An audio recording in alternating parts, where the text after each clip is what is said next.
नमस्कार मित्रों, कैसे आप लोग? अच्छे हैं? बहुत अच्छी बात, आप सभी लोगों का स्वागत है। आज हम लोग 6th स्टैंडर्ड में ब्रह्मांड और सौर परिवार यानी universe and solar system geography में फर्स्ट लेसन में आज हम लोग ब्रह्मांड और सौर परिवार के बारे में चर्चा करने जा रहे हैं। ठीक है, तो हम लोगों ने चौथी और पांचवी कक्षा में भी हमने ये लेसन में पढ़ लिया है कि सौर परिवार में कुल कितने ग्रह होते हैं। तो आज के लगभग 9 साल पहले इसमें पूरे 9 ग्रह थे। कितने ग्रह थे? 9 ग्रह थे। लेकिन प्लूटो नाम का जो ग्रह था वह आकार में बहुत छोटा होने के कारण उसको वैज्ञानिकों ने इस समूह से, इस ग्रुप से उसको बाहर निकाल दिया। तो अब हमारे पास बच गए कितने? पूरे 8 ग्रह। ठीक है, 8 ग्रहों में कौन कौन सा है? बुध है, शुक्र है, पृथ्वी है, मंगल है, बृहस्पति है, शनि है, अरुण, वरुण और यम। ये 8 ग्रह हैं। ठीक है, कौन कौन सा है? शुक्र, बुध, शुक्र, पृथ्वी, मंगल, बृहस्पति, शनि, अरुण, वरुण, यम। तो आप फिंगर पे करके याद करेंगे ना। इस फिंगर का नाम क्या है? बुध है। इसका क्या है? शुक्र है। इसका क्या है? पृथ्वी है। इसका क्या? मंगल है। तो ऐसे नामकरण करके आप करेंगे ना तो आसानी से आप इसको याद कर लेंगे, याद कर सकते हैं। ठीक है, तो बुध को हम क्या बोलते हैं? मर्क्यूरी बोलते हैं। शुक्र को क्या बोलते हैं? वीनस। पृथ्वी को अर्थ, मंगल को मार्स, जुपिटर को, बृहस्पति को जुपिटर, शनि को सैटर्न, अरुण को यूनिवर्स और वरुण को नेपच्यून। ये 8 ग्रह हैं। ठीक है, ये 8 ग्रह जो है सूर्य के उपग्रह हैं। ध्यान दीजिएगा, ये 8 ग्रह जो है सूर्य के उपग्रह हैं। ये 8 ग्रह जो है वह सूर्य के चारों तरफ चक्कर लगाते हैं। ठीक है, जैसा कि आपने सौर सिस्टम जो आपका डायग्राम जो पिक्चर है बुक में जो दिया है उसमें आप देखेंगे कि सूर्य जो मिडल में है और सारे ग्रह जो है सूर्य के चारों तरफ हैं। तो अब आप ये देखेंगे कि सूर्य के सबसे पास कौन सा ग्रह है? बुध है। उसके बाद कौन सा ग्रह है? शुक्र है। उसके बाद पृथ्वी, उसके बाद मंगल, फिर बृहस्पति। ऐसे 8 ग्रह हैं। अब हम लोग ये चर्चा करेंगे कि इन सभी ग्रहों में से सबसे बड़ा ग्रह कौन सा है। तो सबसे बड़ा ग्रह कौन सा होता है? बृहस्पति। यह आकार में 8 ग्रह में से सबसे बड़ा ग्रह बृहस्पति यानी कि जुपिटर होता है। और दूसरा क्वेश्चन बनता है कि सबसे छोटा ग्रह कौन सा होता है? वह होता है बुध यानी कि मर्क्यूरी। बुध जो ग्रह जो क्यों छोटा होता है? क्योंकि यह सूर्य के सबसे पास है, ऐसा कारण हम मानते हैं। ठीक है, अब नेक्स्ट आता है कि कौन सा ग्रह ऐसा है जो लाल दिखाई देता है। तो लाल ग्रह का रंग जिसका होता है वह होता है मंगल। मंगल पे जो है वहां पे जो भूमि है वह ज्यादातर लाल दिखाई देती है, 99%। इस कारण से इस ग्रह का नाम, यह ग्रह जो है वह लाल दिखाई देता है। ठीक है, और इसके बाद जो है शनि आता है, अरुण आता है और वरुण आता है। वरुण जो है वह, वरुण का जो रंग होता है वह ब्लू दिखाई दे, नीला दिखाई देता है। क्यों दिखाई देता है? क्योंकि जिस प्रकार से बुध जो है सूर्य के सबसे पास है, उसी प्रकार से सूर्य से वरुण यानी कि नेपच्यून देख रहे हैं जो सूर्य से सबसे दूरी पर है। तो दूरी के कारण जो है वह ब्लू दिखाई देता है। अब आप जैसे छत के ऊपर जा करके ऊपर देखते हैं ना, यदि बादल नहीं है तो आकाश नीला क्यों दिखाई देता? इतना दूर है तो उस दूरी के कारण जो है आकाश नीला दिखाई देता है।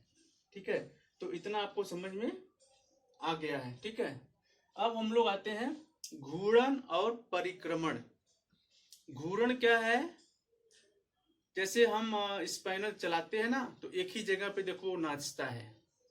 फैन है, एक ही जगह पे नाचता है। तो वह वस्तु जो एक ही जगह पे स्थिर होकर के घूमे वह क्या कहलाता है? घूर्णन। जैसे पृथ्वी के घूर्णन के कारण दिन और रात होता है। पृथ्वी क्या है, अब देखिए पृथ्वी है वो ऐसे ऐसे राउंड करती है अपने एक ही जगह पे, जगह करती राउंड करती है, तो उसके कारण क्या होता है, दिन और रात होता है। कितनी पृथ्वी की कितनी बड़ी देन है, पृथ्वी के चक्कर के कारण क्या होता है, दिन और रात होता है। और पृथ्वी जो है अपने एक ही जगह विस्तृत होकर अपना एक चक्कर लगाने में कितना समय लेती है, 24 घंटे। पृथ्वी एक चक्कर लगाने में कितना टाइम लेती है, 24 घंटे। और पृथ्वी जैसा कि मैंने बताया, पृथ्वी क्या है, सूर्य का उपग्रह है। तो पृथ्वी जो है सूर्य का एक चक्कर लगाने में कितना समय लेती है, 366 डेज। पृथ्वी सूर्य का एक चक्कर लगाने में 366 दिन लेती है। ठीक है। अब उसके बाद आता है परिक्रमण। परिक्रमण भी घूर्णन के समान है, लेकिन इसमें अंतर है। घूर्णन का मतलब होता है कि जैसे हमने कहा कि ये फैन चलता है तो एक ही जगह विस्तार है, ठीक है। लेकिन जो बस के टायर है वो भी एक ही जगह चल रहा है, लेकिन वो जमीन पे टच होने के कारण क्या, वो डिस्टेंस क्या है, दूरी को तय करते हैं। तो जो एक जगह पे घूमे और सर्कल कर, जैसे सूर्य है, सूर्य के चारों तरफ क्या है, पृथ्वी अपने जगह पे घूम रही है, और घूमते घूमते क्या है, सूर्य का चक्कर भी इसी से लगा रही है। पृथ्वी अपने स्थान पे स्थित क्या है, घूम भी रही है और सूर्य का भी चक्कर लगा रही है। समझ में आ गया। तो पृथ्वी सूर्य का एक चक्कर लगाने में 366 दिन का समय लेती है, और पृथ्वी अपने प्लेस पर अपना एक चक्कर लगाने में 24 घंटे का समय लेती है। तो ये हो गया घूर्णन और परिक्रमण, आपको समझ में आ गया होगा। और पृथ्वी सूर्य के चारों तरफ चक्कर लगाती है, और पृथ्वी जब सूर्य के चारों तरफ चक्कर लगाती है तो उसका एक, जब पृथ्वी, जैसे मैं बार बार बता रहा हूं कि पृथ्वी अपने एक जगह पर जब चक्कर लगाती है तो उसमें क्या कारण, उसके कारण क्या होता है, दिन और रात होता है। लेकिन जब पृथ्वी सूर्य का चक्कर लगाती है तो उस परिक्रमण के कारण जो होता है वह ऋतुओं में बदलाव होता है, मौसम में बदलाव होता है। जैसे गर्मी का मौसम आता है, फिर ठंड का मौसम आता है, बारिश का मौसम आता है, और वसंत ऋतु का मौसम आता है। तो इन ऋतुओं में बदलाव होता है, किसके कारण, पृथ्वी जब सूर्य का परिक्रमण करती है उसके कारण ऋतुओं में बदलाव होता है।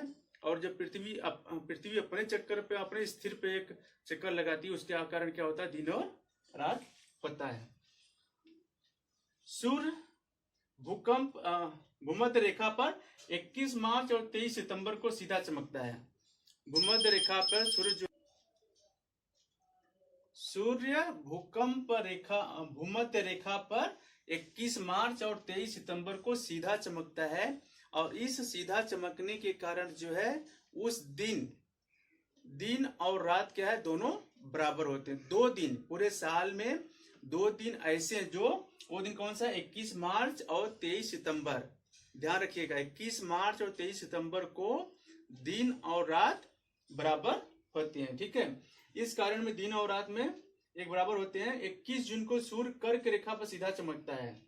21 जून को सूर्य कर्क रेखा पर सीधा चमकता है, जिसके कारण 21 जून को दिन जो है सबसे बड़ा होता है। दिन क्या है, सबसे बड़ा होता है 21 जून को सूर्य का चमकने के कारण। इस दिन सबसे बड़ा होता है, रात सबसे छोटी होती है। 22 दिसंबर को रात सबसे बड़ी होती है और दिन सबसे छोटा होता है। लेकिन 21 जून को दिन सबसे बड़ा होता है और रात सबसे छोटी होती है। ये छोटी छोटी चीजें आप ध्यान में रखिए, क्योंकि बहुत सारे एग्जाम में जो है इस प्रकार का क्वेश्चन हमेशा ऑब्जेक्टिव टाइप क्वेश्चन पूछा जाता है। तो अभी हम लोग, जैसे आपको क्वेश्चन में एग्जाम में पूछ सकता है कि सूर्य के पास कौन सा ग्रह है, सूर्य के पास कौन सा ग्रह है, उसका जवाब क्या आप लिखेंगे, बताइए, बुध। ठीक है। किस ग्रह का रंग लाल होता है, मंगल ग्रह का रंग कैसा होता है, लाल होता है। वह कौन सा ग्रह है जिस पर जीवन संभव है, सभी ग्रहों में से सिर्फ एक ग्रह ऐसा है जिस पर जीवन संभव है। किस कारण से जीवन संभव है? कौन सा ग्रह है वह है पृथ्वी। पृथ्वी एक ऐसा ग्रह है जिस पर जीवन संभव है। और जीवन संभव होने का कारण क्या है? क्योंकि पृथ्वी पर हवा, पानी और धूप और भूमि, इन सभी प्राकृतिक चीजों के होने के कारण पृथ्वी पर जीवन संभव हुआ। वह कौन सा सबसे बड़ा ग्रह है? सबसे बड़ा ग्रह कौन सा है? जैसा मैंने आपको पहले बताया, कौन सा है बताइए? जुपिटर, बृहस्पति सभी ग्रहों में से सबसे बड़ा ग्रह है। सबसे छोटा ग्रह कौन सा है? बुध है। नेक्स्ट है, सूर्य से सबसे दूर कौन सा ग्रह है? वरुण। सूर्य से सबसे दूर कौन सा ग्रह है? वरुण है। किस ग्रह का रंग नीला होता है? वरुण। नेपच्यून ग्रह ऐसा है जिसका रंग नीला होता है। मित्रों, मुझे लगता है कि ये सब छोटी छोटी बातें आपको अच्छी तरह से समझ में आ गई होंगी। और मेरा वीडियो आपको अच्छा लगता है तो लाइक और सब्सक्राइब करना मत भूलिएगा। तब तक के लिए धन्यवाद।